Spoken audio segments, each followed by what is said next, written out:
So you've looked at the alternatives and you still want to throw your hat into the ring.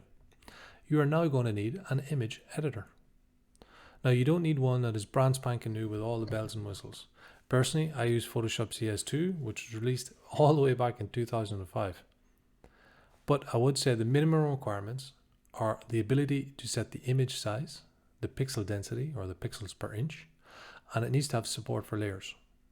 If you don't know what layers are, imagine that each part of your cover, so the image, the title, your name, they're all drawn on their own clear sheet of plastic. We stack each sheet one on top of the other in order to make the final image. Now, having separate layers means that we can modify our cover if we ever need to change the size, move things around, or create images for social media. Now, while you could technically create your cover in Microsoft Paint, you are 100% going to cry the first time that you ever need to modify anything. In terms of free software, we have GIMP, which is probably one of the most popular image programs or free image programs on the web. Now, it's not my favorite because I actually am way too used to Photoshop at this point, so it just kind of annoys me. However, a lot of people swear by it, so don't take my word for it. We also have the fork Glimpse, which is literally the same code split off into its own editor, because a lot of open source developers didn't really like the fact that GIMP is called GIMP and they wouldn't change their name. So there you go, nice little bit of drama for you.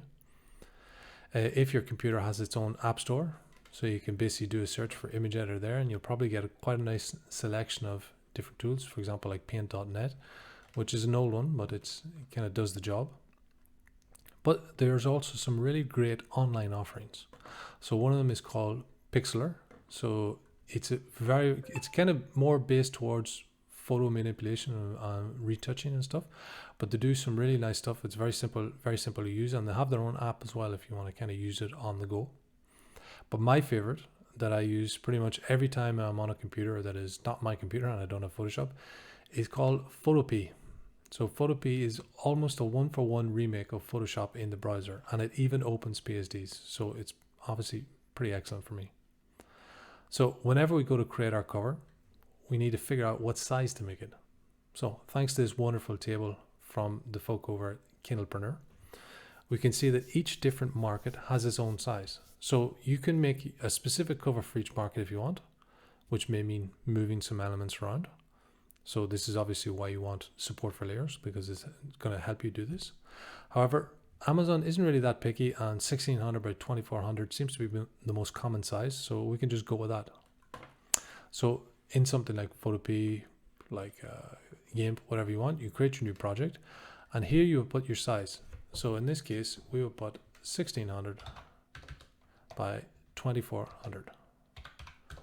And then we come to the DPI. So the DPI is what I was talking about. It's the dots per inch, or if you're just using a screen image, it would be pixels per inch, PPI.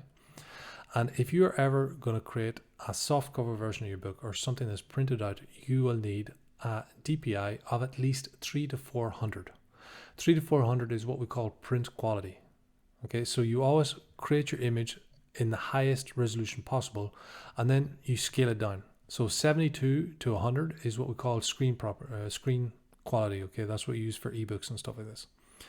Now, obviously, you create your image in 300 DPI, and then whenever you're ready to export the ebook version, you would just resize it, bring the DPI back down to print or to screen quality, and then export it. But you always keep it as high as you can. Now, just for the sake of this, this demonstration, I'm just going to create it at 72 because otherwise my computer will probably fall over if it's trying to do a screencast at the same time.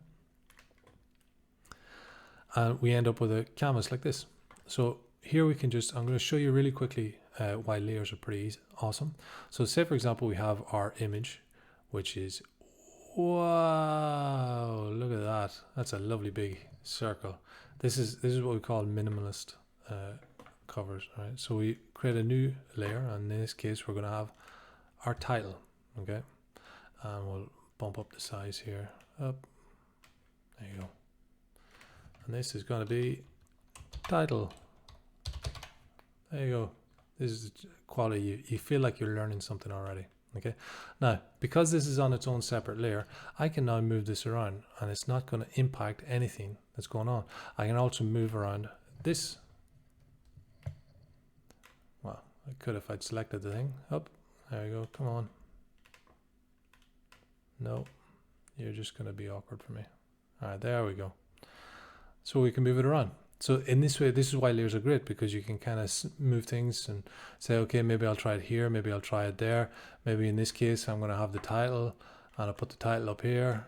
This is what happens when you try to record at the same time as edit stuff. Makes your computer fall over. There we go. So I can put the title up here, or my author name down there, whatever you want. All right.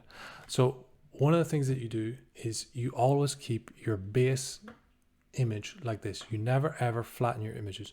Flattening your images means merging everything onto one layer like this.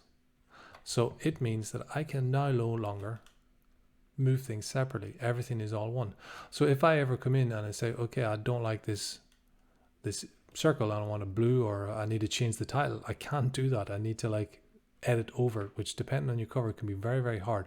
So always keep your image as a layered image, and then just flatten it as you save it, and then just undo. This is very important because you will 100% need to change it. I have never ever made a cover that I have never had to change, and doing it after it's merged, that's just painful.